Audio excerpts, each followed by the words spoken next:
Hello guys, welcome back to my channel. Guys, this is Manjeet and जैसा कि हम लोग ने स्त्री रोग और प्रसूति तंत्र स्टार्ट किया था, जिसका हम लोग ने पहला वीडियो देख चुके हैं।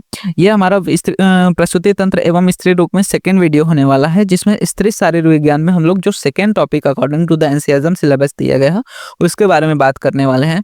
तो पहले वीडियो में हम लोग ने ये टॉपिक पूरा देख लिया था। आज के वीडियो में हम लोग बेसिकली बात करने वाले हैं त्रैवर्त योनि, एनाटॉमिकल इंसाइट ऑफ गर्भाशय। गर्भाशय के बारे में बात करेंगे और गर्भाशय में होने वाले मर्म और पेशियों के बारे में बात करेंगे। तो चलिए स्टार्ट करते हैं। सबसे पहले हम लोग देखते हैं योनि के बारे में। तो बोला गया है कि श्रवण, नयन, वदन, घ्राण, गुद, मेद्राणी, नव स्रोतांसी नराणाम बहिर्मुखानी। मतलब कि जो नर होते हैं, पुरुष होते हैं, उनमें टोटल 9 जो होते हैं बहिर्मुख स्रोतस देखने को मिलते हैं। कितने? 9। तो क्या बोला गया कि कुल 9 बहिर्मुख स्रोतस पुरुषों में होते हैं, लेकिन बोला गया एतानेव स्त्रीणाम अपराणी च त्रीणि द्वे स्तनयोः अधस्त रक्तवह च। तो क्या बोला गया है कि लेकिन स्त्रियों में इसके अतिरिक्त 3 अधिक स्रोत होते हैं, 2 स्तनों में और एक जो रक्त एवं रज को नीचे की ओर वहन करता है उस।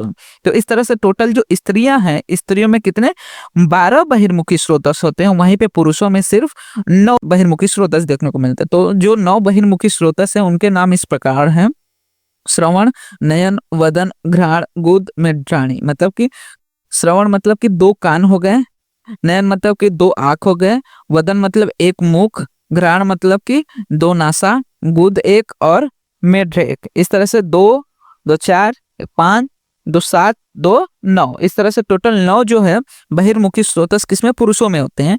वहीं पे स्त्रियों में 3 और ज्यादा बोला गया है। उसमें क्या क्या बोला गया है कि स्तन 2 कहाँ पे होते हैं? स्तन में होते हैं, और एक होता है जो रक्त और रज को नीचे से ले जाता है, जो कि हम लोग उसको आर्तव स्रोतस कहते हैं। ठीक है, अब बात करते हैं कि ये तो हम लोग ने देख लिया कि ओवरऑल की जो योनि है या फिर जो स्तन है वो किसमें? बहिर्मुखी स्रोतस में आते हैं इन केस ऑफ द स्त्री। अब बात करते हैं हम इस योनि की आकृति के बारे में, और उसके बाद बात करेंगे त्रैवर्त योनि के बारे में। तो बोला गया है कि योनि की आकृति शंख नाभि सदृश होती है, और इसमें 3 आवर्त होते हैं, और तीसरे आवर्त में गर्भशैया स्थित होती है। तो बोला गया है शंख नाभ्याकृति योनि ही त्रयावर्ता स प्रकृतिता। मतलब कि शंख नाभि, ये बहुत इंपॉर्टेंट है, बहुत बार एमसीक्यूज में पूछा जाता है कि योनि की आकृति किसके प्रकार होती है। तो हमेशा याद रखना, शंख नाभि के सदृश योनि की आकृति होती है। जो योनि होती है कैसे होते हैं? त्रयावर्त होती है, और तस्य तृतीय त्रयावर्त गर्भशैया प्रतिष्ठित। और ये भी कभी कभी पूछा जा सकता है कि योनि के किस आवर्त में गर्भशैया स्थित होती है। तो योनि के तीसरे आवर्त में क्या होता है? गर्भशैया देखने को मिलती है। अब हम बहुत ज्यादा इंपॉर्टेंट टॉपिक त्रयावर्त योनि होता क्या है इसके बारे में देख लेते हैं। तो बोला गया है कि योनि जो है वो 3 आवर्तों से मिलकर बना है। ठीक है, योनि जो है 3 आवर्तों से, पूरी जो योनि है, पूरा जो यूट्रस है वो 3 आवर्त से मिलकर बना है, इसलिए इसको हम लोग त्रयावर्त योनि करते हैं। ठीक है, आवर्त का मतलब होता है लेयर्स। ठीक है, तो 3 लेयर से मिलकर बनी है, इसलिए इसको हम लोग क्या बोलते हैं? त्रयावर्त योनि। तो ये याद रखना है कौन कौन सी यहाँ पे आवर्त है। तो बोला गया पहला आवर्त होता है इसमें गर्भाशय, दूसरा आवर्त होता है गर्भाशय मूल, और तीसरा आवर्त होता है योनिमूल। इन तीनों से मिलकर बनने वाली योनि को हम लोग क्या कहते हैं? त्रयावर्त योनि कहते हैं। अब इसके बाद हम लोग थोड़ा सा देख लेते हैं योनि की नाड़ियां या फिर उनकी विशेषताओं के बारे में। ये भी कभी कभी क्वेश्चन पूछा जा सकता है। तो बोला गया है कि जो स्त्रियों के मनोभावोन्मुख, मतलब कि जो स्त्री जननांग है या फिर जो योनि है, स्त्री का जो रिप्रोडक्टिव पार्ट है, उसमें 3 बेसिकली नाड़ियां देखने को मिलती है: समीरणा नाड़ी, चंद्रमुखी नाड़ी और गौरी नाड़ी। इस प्रकार से 3 नाड़ियां होती हैं, और इनकी विशेषताएं इस प्रकार हैं कि किस नाड़ी में जब कॉपुलेशन होता है तो किस नाड़ी में क्या होता है? वीर्य गिर रहा है, तो उससे उसका क्या इफेक्ट होता है ये पूछा जाता है। ठीक है, तो वो आपको अच्छे से याद रखना है। जैसे कि हम लोग ने अभी क्या देख लिया कि 3 नाड़ियां होती है योनि में।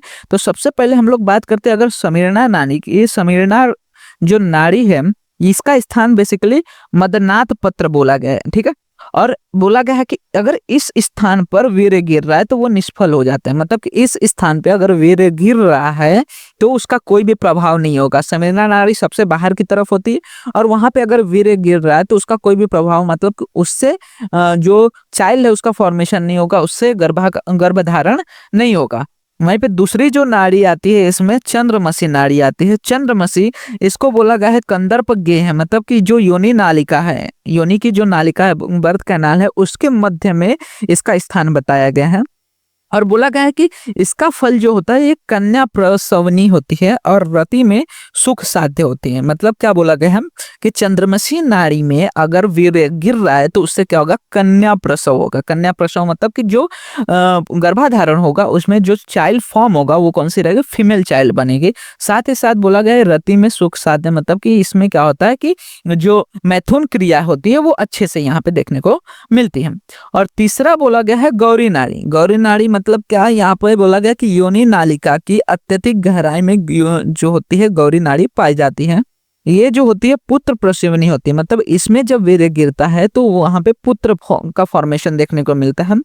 और बोला गया कष्ट उपभोग या फिर अधिक रति से संतुष्ट होने वाली, मतलब क्या बोला गया कि ये जल्दी मिलती नहीं है, इसका उपभोग जल्दी नहीं हो पाता, लेकिन अधिक रति से संतुष्ट होने वाली होती है। ये जो चंद्रमसी नाड़ी है वो जल्दी सुख साध्य होती है, मैथुन क्रिया वहां पे ज्यादा सुख पूर्वक होता है। ठीक है, तो ये 3 कंडीशन देखने को मिलती है, 3 नाड़ियां देखने को मिलते हैं इन द योनि। तो ये याद रखना है, समीरणा, चंद्रमसी, गौरी नाड़ी होती है। समीरणा में अगर वीर्य गिर रहा है तो कोई भी फल नहीं मिलेगा, मतलब चाइल्ड फॉर्मेशन नहीं होगा, गर्भाधारण नहीं होगा। वहीं पे चंद्रमसी में गिर रहा है तो वहां पे कन्या का प्रसव होगा, और गौरी में गिर रहा है तो पुत्र का प्रसव होगा। अब सेकेंड टॉपिक हमारा जो है इस वीडियो का वो है गर्भाशय या फिर गर्भाशय्या। तो गर्भाशय के बारे में हम लोग देख लेते हैं। तो बेसिकली इसका संदर्भ इस प्रकार मिलता है कि स्त्रियाम गर्भाशयो अष्टमिति। बेसिकली हमारे शरीर में 7 आशय होते हैं, ठीक है। पूरे जो पुरुष का शरीर है उसमें 7 आशय बताए गए हैं, उसमें एक और आशय जो कि 8वां आशय स्त्रियों में बताया गया है जो कि गर्भाशय कहलाता है। ठीक है, तो क्या बोला गया, पुरुषों में 7 आशय होते हैं और स्त्रियों में इसके अतिरिक्त 8वां आशय होता है जिसे हम लोग क्या कहते हैं, गर्भाशय कहते हैं। और इसके अलावा गर्भाशय के पर्याय की भी कहीं कहीं पे बात होती है। तो गर्भाशय के पर्याय में ये सारी चीजें याद रखते हैं। गर्भाशय को कुक्षी भी बोलते हैं, विपुल स्रोत भी कहते हैं और धरा भी कहते हैं। धरा इसलिए क्योंकि जिस तरह का पृथ्वी क्या करती है, धारण करती है सभी चीजों का, उसी तरह गर्भाशय भी धारण करती है, इसलिए इसको धरा कहा गया है।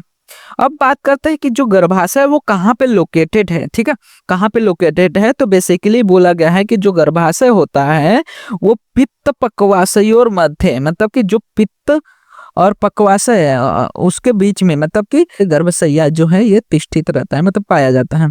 उसके बाद बोला गया है शंख नाभि आकृति। ये तो योनि के बारे में हम लोग ने देख लिया, लेकिन जब हम गर्भाशय की बात करते हैं तो बोला गया है कि गर्भाशय की जो आकृति होती है वो रोहित मत्स्य के मुख के सदृश होती है। ये बहुत इंपॉर्टेंट है, बहुत बार इसमें कंफ्यूजन होता है। लोग क्या करते हैं, योनि का जो आकृति होता है वो रोहित मत्स्य मुख लिख देते हैं, लेकिन वो गलत है।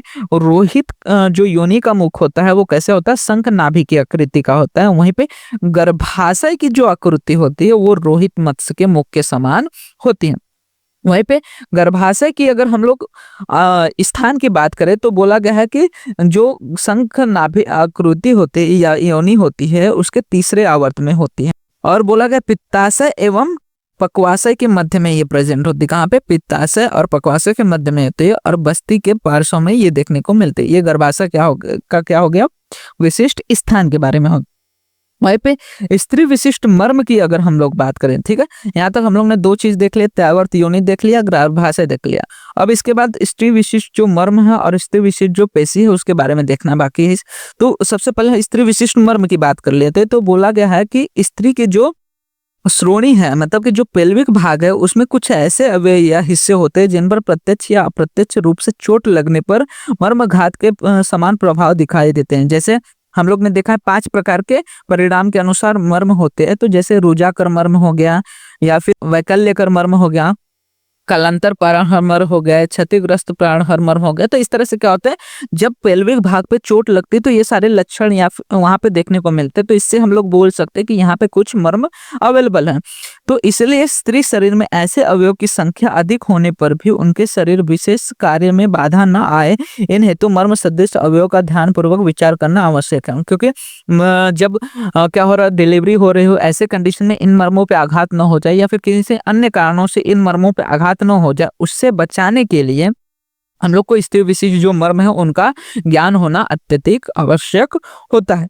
तो बेसिकली जो स्त्री होते हैं उसके शरीर में जो पेल्विक एरिया है, श्रोणी भाग्य है, उसमें 8 विशिष्ट मर्म बताए गए हैं। तो उनके बारे में देख लेते हैं। तो बोला गया है कि स्त्रियों के शरीर में असम्यक निष्कासन करते समय इन मर्म सदृश भागों का विशेष ध्यान रखना चाहिए, अर्थात उन भागों को झटका या चोट नहीं लगना चाहिए, ऐसा शुश्रूषाचार्य का वर्णन है।